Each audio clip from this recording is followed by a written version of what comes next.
Hello, friend. Are you struggling with people pleasing? Do you ever say yes when you really mean no?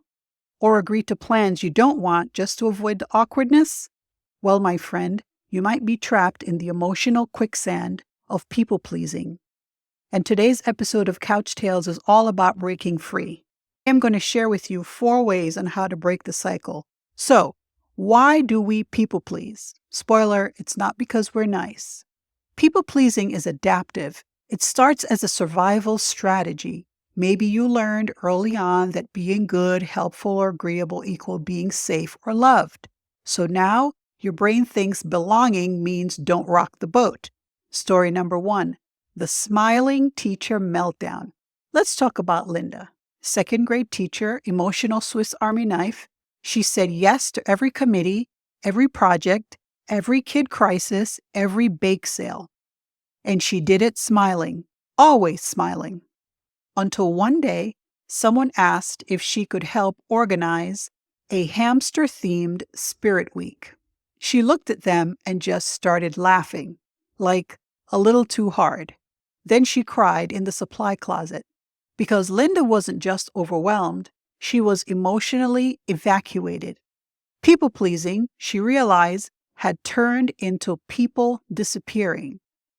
People-pleasing is the habit of saying yes, agreeing, or over-accommodating others to avoid conflict, rejection, or disapproval, even at the expense of your own needs, boundaries, and identity. So what are the symptoms of people-pleasing? Chronic burnout, avoiding hard conversations, feeling invisible or resentful, saying it's fine when it's very much not fine, and secretly rage washing dishes in someone else's house.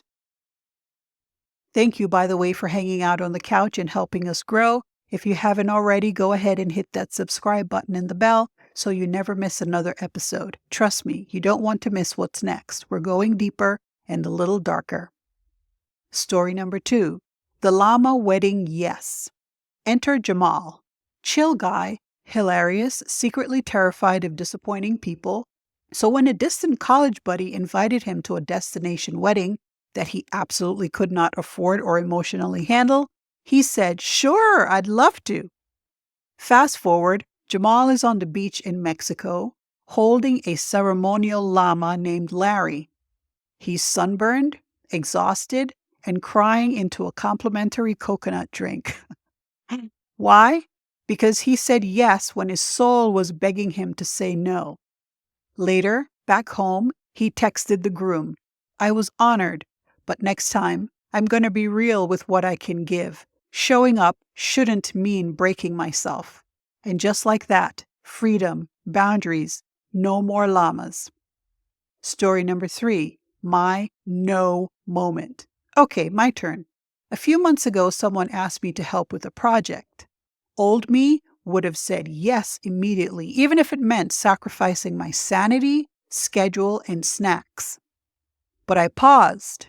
I took a deep breath and I said, "I really appreciate the offer, but I can't commit to that right now." Then I stared at my phone for 12 minutes like I just declared emotional war. But the response? "Oh, I totally understand. Thanks for being honest." No shame spiral, no exile, just peace. That no made space for a yes that actually fit me. Just a friendly reminder, this is not professional advice, but good old psychology and some life lessons. Take what resonates with you and leave the rest. So, why do we people please? Spoiler, it's not because we're nice. People pleasing is adaptive. It starts as a survival strategy. Maybe you learned early on that being good, helpful, or agreeable equal being safe or loved. So now your brain thinks belonging means don't rock the boat. But here's the truth. Authenticity builds real connection. Self-abandonment doesn't. What's the fix? How to say no without melting. Number 1, start with one safe no. Say no to a coffee date. Say no to a meeting.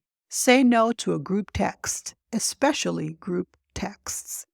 Number 2, feel the discomfort, but don't run.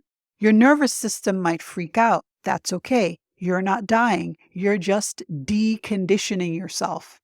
Number 3, say it with clarity. No need for drama, like, thanks for thinking of me. I'm going to pass. Not, sorry, I'm awful. Please don't hate me.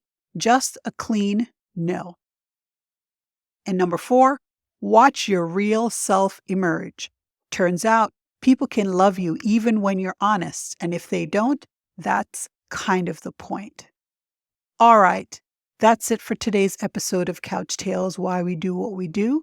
I'm your host. If this episode hit a little too close to home, take a breath. You're not alone and you're not broken.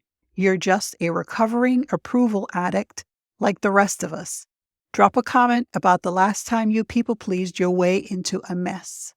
Until next time, friend, stay curious, stay kind, and say no when you need to. Your future self will thank you. But wait, now that you've started saying no without spiraling into an existential crisis, there's one more emotional puzzle piece that's quietly affecting how you see other people.